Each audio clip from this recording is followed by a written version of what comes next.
Hello everyone. This is Erik H. I am doing this video because a lot of people have asked me about how I do different types of wood burning techniques, and I've told everybody that at some point I was going to go ahead and compile something that basically showed some of the different ways that I do things. Obviously the piece that I'm working on right now has a lot of stuff already done, so it's not going to be really extreme in what I'm doing today, but I'm basically going to kind of run through some of my wood burning for people who are either burning wood themselves or just for people who are curious and want to see it. This isn't really going to be an instructional video per se, but I'll show you a few of the things that I do, so it kind of clarifies things a little bit for the viewer.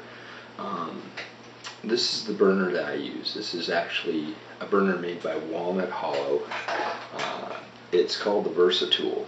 And the thing about the Versatool is that Walnut Hollow took a design that was really, really good. They had, for a basic burner, there are different types of burners. For those of you not familiar with pyrography, they have machines that have a high wattage, and what they basically do is they have irons that you can put in. A lot of these are really fine little styluses. They're pen shaped, so they're much easier to hold and to work with than these burners. And basically these high-end burners have a box that controls the unit, and you plug in, and you have various different tips that are made out of wire that come off the end here. And what happens is with the wire tips you can very quickly go from cool to hot and back to cool again. And they usually come with 1 or 2 ports, and you can change out different types of pens and all that, and you can go through a series of different types of textures and techniques with these pens.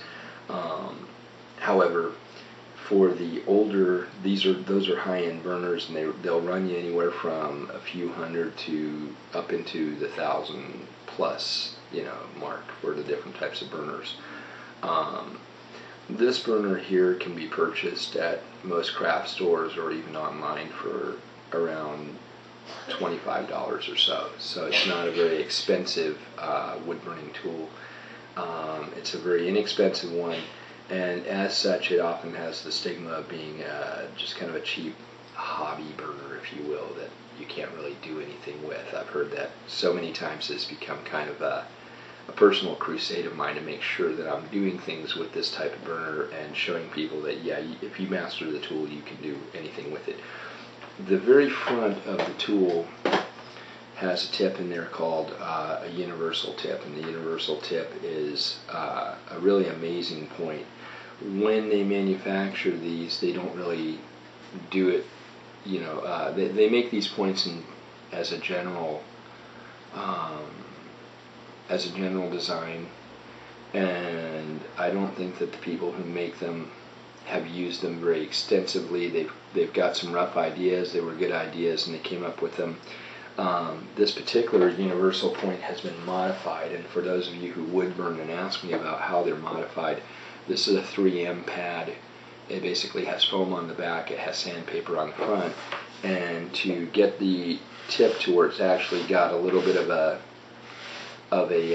upsweep to it, which is what I've done with this, is modifying it. I've just simply taken a regular universal tip, which has a very chiseled edge, and I've kind of pulled it along the sandpaper pad, and because it's foam and because it's sandpaper, it gives it that curve.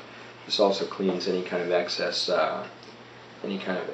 carbon off of from previous uses off of your blade edge, and it makes it hot. And it's got a knife edge, it's got a point, it's got a heel, and then it's got the 2 sides, which are the flats, and they're used for shading.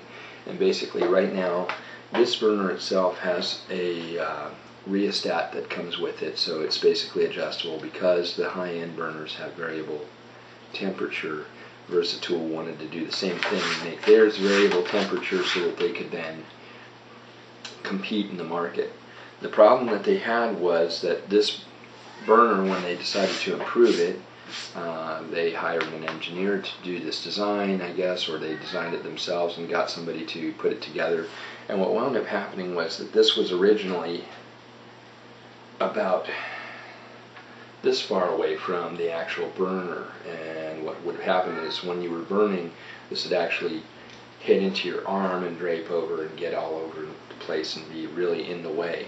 So in order to get it out of the way, I had an electrician friend of mine actually splice in a bunch of extra line, which is the basic flaw of this tool.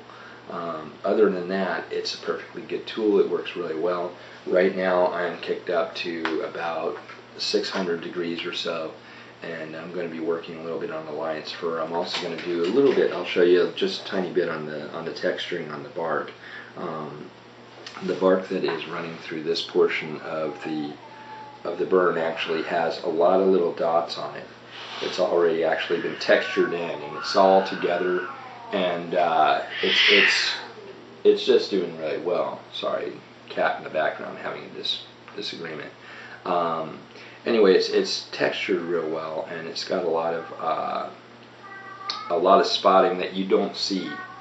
And I mean, that's the thing about it, is that there's a lot of stuff in here that without a really high resolution camera you're not going to see it real obviously, where you can see it if you're live.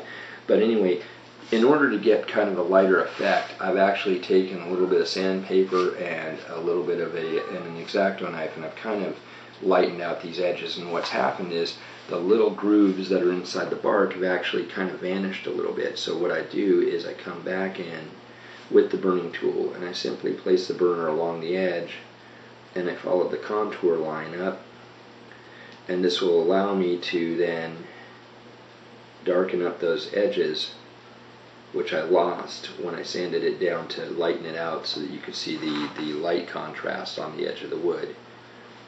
My light source is coming this direction towards the tree, so obviously everything else on that side is cast in shadow. It's basic art 101, but it's something to be aware of. I think a lot of people get flummoxed or have problems, I guess, when they're working with light and shadow, and it's one of the most basic art principles, but if you're not paying attention to it, it's an art principle that can make or break your artwork. So you've always got to be aware of what point your shadow line is coming in, and just kind of be respectful of what your light source is. As long as you're always working with your light source and bearing in mind what direction it's coming from, you're always going to have good artwork when you're done with it. So I'm just coming in here, and I'm just kind of, all I'm doing is I'm coming back around. The original lines were a little thinner and a little smaller before all the pitting was done on here. The technique for creating all those little textured holes is called stippling, and it's basically, stippling as a way to draw or create something with dots. And that's what I've done here, is I have created a stippling effect with dots. And so this wood that you're seeing now is all got that little dotted texture, and even though it isn't really obvious to the camera, like we said before, up close you can see it very, very well. And I've also had a couple friends of mine that have approached me before when I was working on something.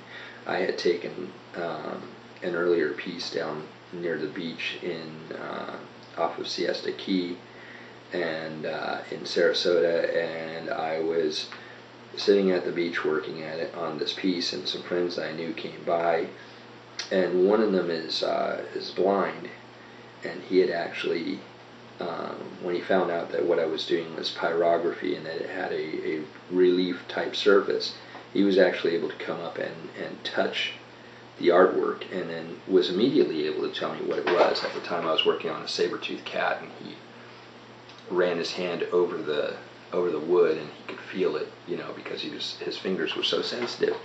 And I thought that was really neat that he could actually tell what it was just based on how it felt.